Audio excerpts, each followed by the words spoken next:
The evening sun was dipping low over the quiet neighborhood when Officer James was wrapping up what he thought would be an uneventful shift. The hum of the patrol car was almost calming when a sudden, desperate sound cut through the calm, the unmistakable cry of a child. He turned his head just in time to see a little girl, no older than 6, running toward his car with tears streaking down her cheeks, her small hands trembling as she tried to speak through sobs. Her pink dress was wrinkled, her hair messy as though she had been running for a while, and her voice broke with urgency as she begged, "Please, follow me home." Something in her eyes, a mixture of fear, desperation, and hope, made him realize this wasn't just a child having a bad day. This was a cry for help, and every instinct in him told him he couldn't ignore it. Before we continue, if you believe in kindness, second chances, and the power of compassion, please take a moment to like, share, comment, and subscribe to Kindness Corner. Your support helps us keep bringing heart-touching stories like this to life. James didn't waste a second.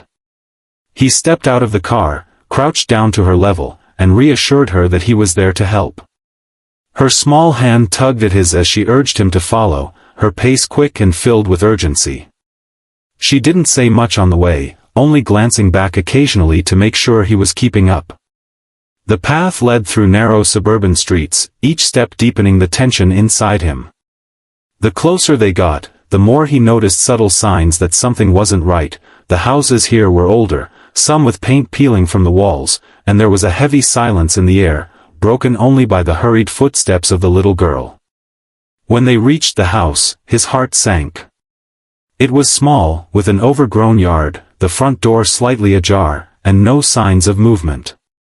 The girl pointed toward the inside, her voice trembling as she whispered that her mommy was inside and wouldn't wake up.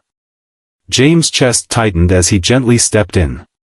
The dim light revealed a living room that bore the marks of struggle, empty food containers, scattered bills, and a faint smell of stale air.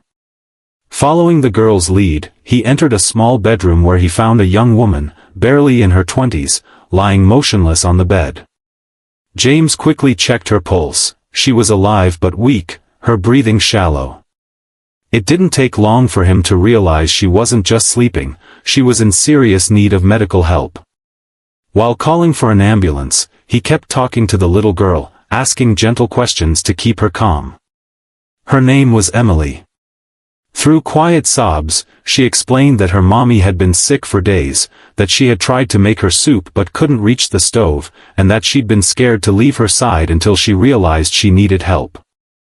That's when she ran out and saw the police car. The paramedics arrived quickly and took the young woman to the hospital. Emily clung to James' uniform, refusing to let go as fear gripped her heart. James reassured her that he would stay by her side until her mother was safe. He drove Emily to the hospital, holding her small hand as they walked into the waiting area. The hours were long, the sterile smell of the hospital heavy in the air, but James never left. Eventually, a doctor came out with an update. Emily's mother, Sarah, had collapsed due to severe exhaustion, dehydration, and untreated pneumonia. She had been pushing herself too hard, working multiple jobs and skipping her own health to care for her daughter. As James listened, he couldn't shake the image of the small, cluttered home and the stack of unpaid bills. It was clear that Sarah had been struggling quietly for a long time, too proud or too afraid to ask for help. Emily sat quietly, hugging her knees, glancing up at every passing nurse as if hoping one of them would bring news of her mother. James crouched down beside her, promising he would make sure everything would be okay. Over the next few days, while Sarah recovered, James visited often. Emily started to smile more, finding comfort in his presence. He learned how Sarah had been abandoned by Emily's father, left to raise her daughter alone with no family nearby. She had been taking on cleaning jobs, working late into the night, all while hiding her struggles from everyone. James realized that without intervention, their life would slip right back into hardship the moment Sarah was discharged. Quietly, James reached out to local charities, community members, and even some of his fellow officers. Within days, donations of food, clothing, and funds began to pour in. When Sarah was finally well enough to leave the hospital, she returned to find her home cleaned, stocked with fresh groceries, and repairs underway. Tears streamed down her face as she realized she wasn't alone anymore. Emily's smile that day was brighter than James had ever seen. She hugged her mother tightly, then turned and hugged James, whispering a soft, "thank you," that he would carry in his heart for years. The neighborhood, inspired by the story of a little girl's bravery and a community's compassion, continued to check in on Sarah and Emily. Sarah began working fewer hours at a stable job that allowed her more time with Emily, and the bond between them grew even stronger. As James stood outside their home one evening, watching Emily play in the yard while Sarah chatted with neighbors, he realized this wasn't just about one rescue. It was about hope, about how even the smallest voices, like Emily's plea that day, could lead to life-changing kindness.